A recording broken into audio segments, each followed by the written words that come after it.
DMTV, bilile kamalo bana ebele.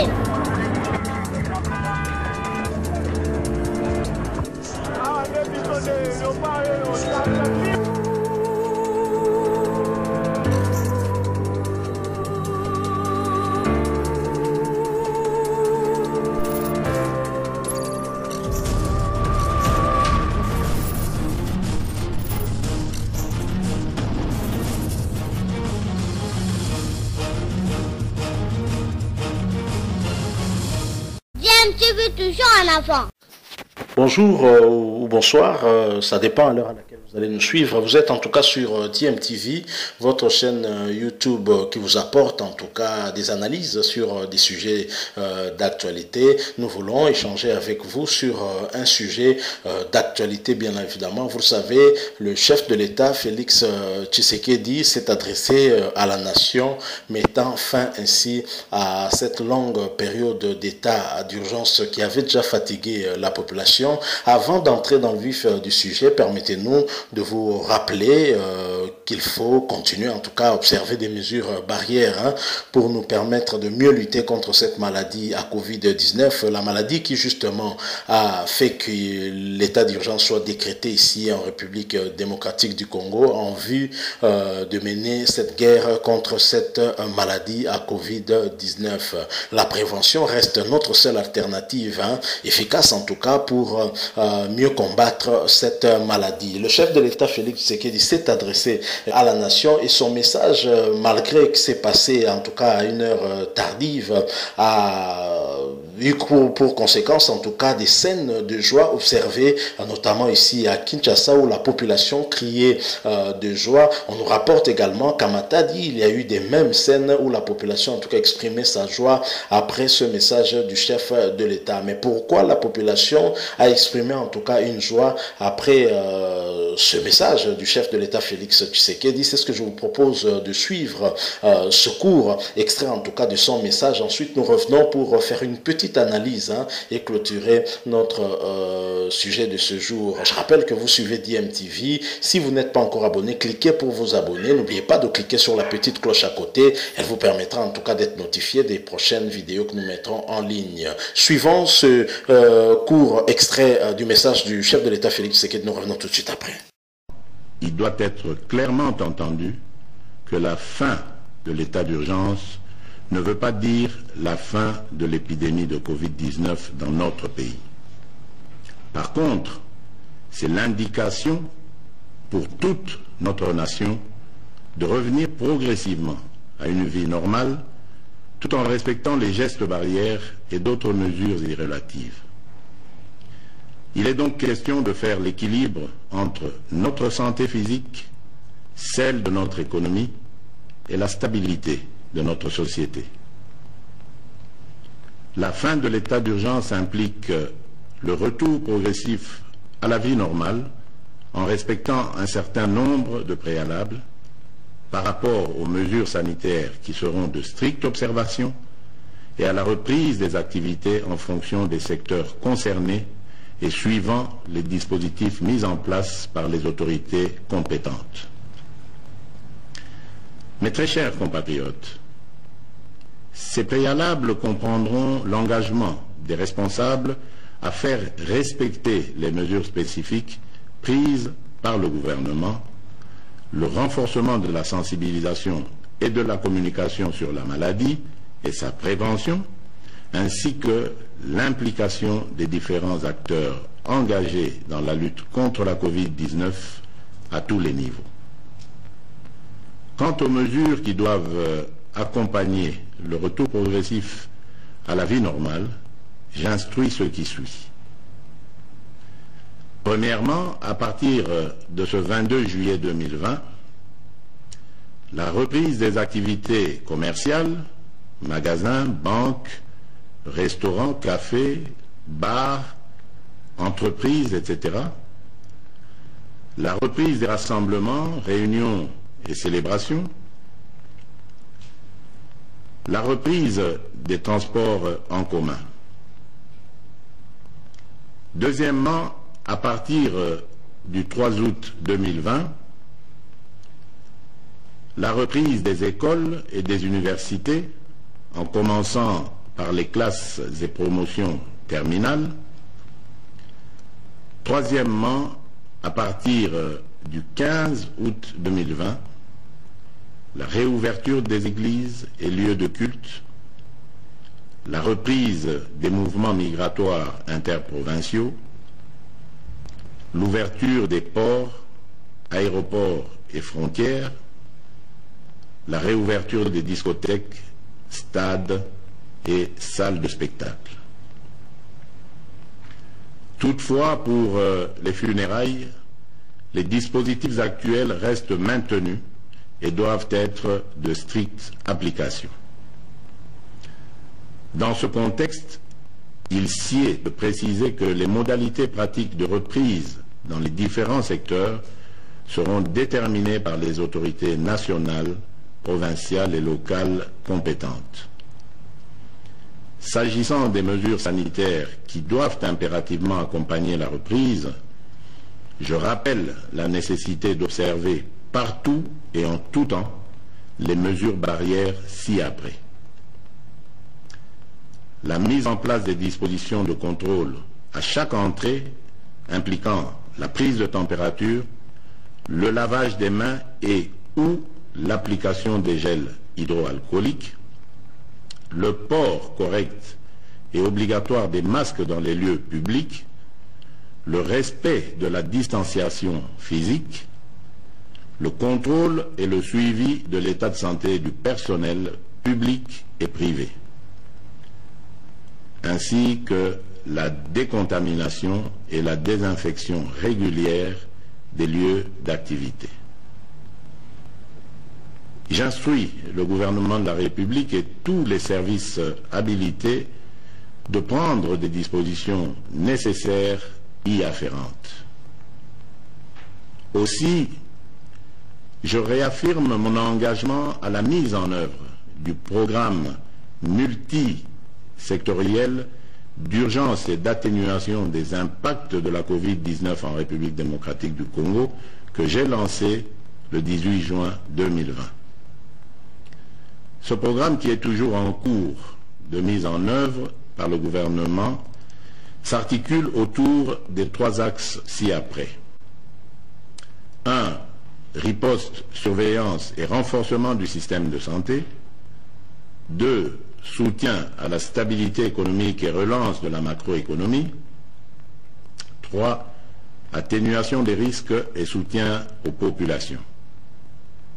À cet effet, j'ai instruit ma task force, le comité multisectoriel, le secrétariat technique, le ministre de la Santé et le ministre du Plan, ainsi que l'ensemble du gouvernement, de demeurer en alerte et de redoubler d'efforts dans la surveillance et la prise en charge de cette épidémie.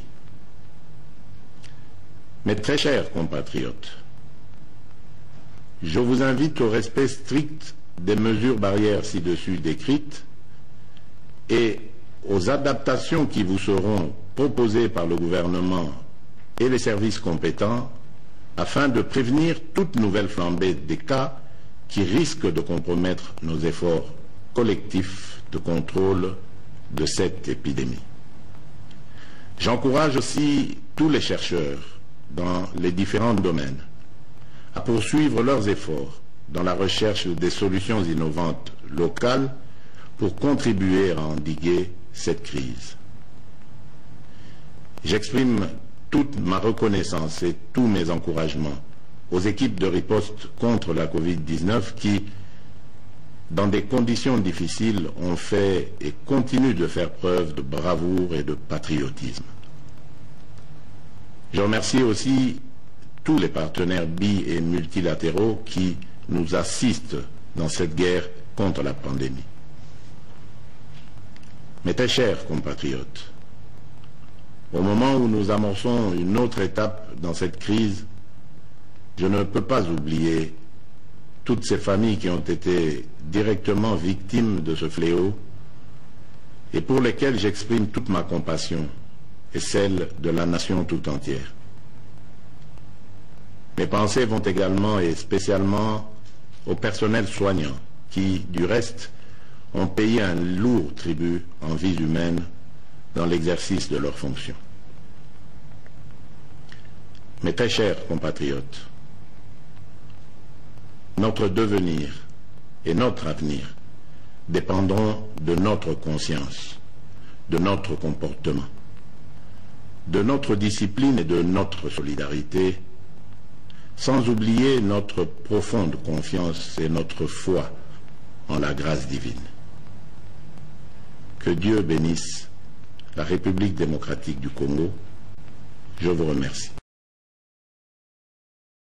Vous venez de suivre là un extrait du message du chef de l'État Félix Tshisekedi, message en tout cas annonçant la fin de l'état d'urgence avec la reprise de toutes les activités ici en République démocratique du Congo, une reprise qui va se faire de manière progressive, graduelle en tout cas. Nous avons par exemple la réouverture des magasins, des restaurants, des bars et le transport en commun qui reviendra en tout cas dans son format de départ, où il n'y a pas de limite de nombre par rapport en tout cas à la riposte contre cette maladie. Vous le savez, un taxi par exemple ne pouvait plus prendre 4 passagers mais seulement 3, et pour certaines autres activités, par exemple la reprise des cours, ça se fera aussi de manière progressive. Déjà le 3, les classes terminales, notamment en ce qui concerne le secondaire et le primaire, vont reprendre le 3 août prochain, et pour l'université, les classes, les promotions terminales également reprendront le 3 août,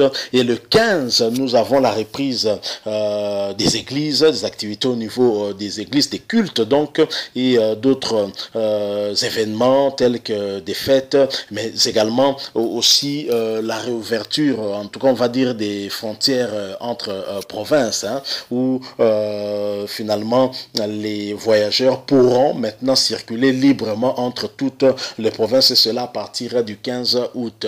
Alors ceci a occasionné en tout cas des scènes de joie, je le disais en introduction de notre petite analyse, que la population qui était fatiguée en tout cas de cet état d'urgence où toutes les activités étaient paralysées, la population ne savait pas s'en sortir, le social devenait de plus en plus dur, et vous le savez, pour couronner le tout, le taux du dollar qui est à plus de 2000 pour un franc congolais maintenant, la population est essoufflée, et c'est ce qui justifie en tout cas ces scènes de joie qu'on a eu à entendre, parce que le message est passé quand même très tard. On a entendu pour certains des applaudissements, il y a certains qui ont tiré des tirs de feux d'artifice par là, il y a eu vraiment certains ont sifflé, il y a eu des scènes de joie, et la population est très contente de voir les activités reprendre normalement. Nous devons visiblement vivre avec cette maladie qui ne partira pas de sitôt, mais nous devons, le chef de l'État l'a dit, adopter un comportement responsable, et c'est aussi ce que nous avons toujours recommandé ici à DMTV, que nous devons continuer à respecter des mesures barrières, car cette maladie ne partira pas si nous ne nous comportons pas en tout cas en responsables. Les mêmes scènes de joie ont été observées, en tout cas ça nous a été rapporté depuis Matadi, où la population également était fatiguée. Vous le savez, par exemple, le transport pour quitter Matadi et venir à Kinshasa est passé à pratiquement doublé à cause justement de ces contraintes qu'il y avait par rapport au nombre de passagers notamment, et vivement que le transport en commun redevienne normal pour que le prix puisse baisser aussi. Et ici à Kinshasa également, on a observé que des courses qui devaient coûter 500 francs, mais les chauffeurs les augmentaient à 1000 francs pour suppléer justement au nombre de passagers qui a été réduit à la baisse. Donc ce sont des réalités que la population vivait alors que la situation sociale devenait intenable. Entre-temps, vous avez également le coût du transport qui doublait carrément, et c'était vraiment très dur la vie. C'est ce qui explique en tout cas que la population ait manifesté cette joie. Mais derrière cette joie, il faudrait qu'une campagne de sensibilisation puisse continuer afin que la population ne puisse pas croire que la fin de l'état d'urgence signifie la fin du coronavirus. Bien au contraire, lorsque le chef de l'État décrète l'état d'urgence, nous sommes à moins de 500 300 cas confirmés. Aujourd'hui, nous en sommes à près de 9000 cas confirmés. C'est dire que la maladie est là. Nous devons rester responsables, adopter en tout cas un comportement qui ne nous fasse pas prendre autant de risques et que demain, nous ne puissions pas regretter pourquoi est-ce que le chef de l'État a levé l'état d'urgence. Voilà tout ce que nous pouvons dire en rapport avec ce que nous avons observé ici à Kinshasa.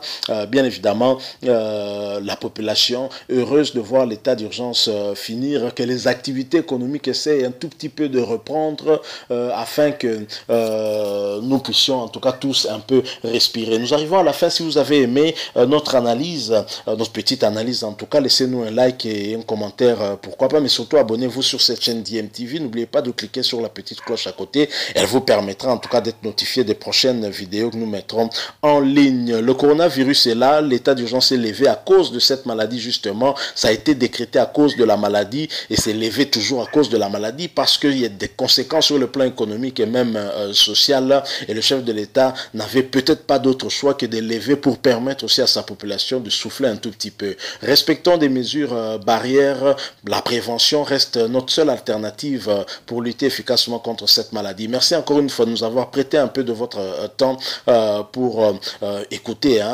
échanger avec vous sur ce sujet. Nous promettons de revenir très prochainement sur un autre sujet. DMTV vous dit au revoir.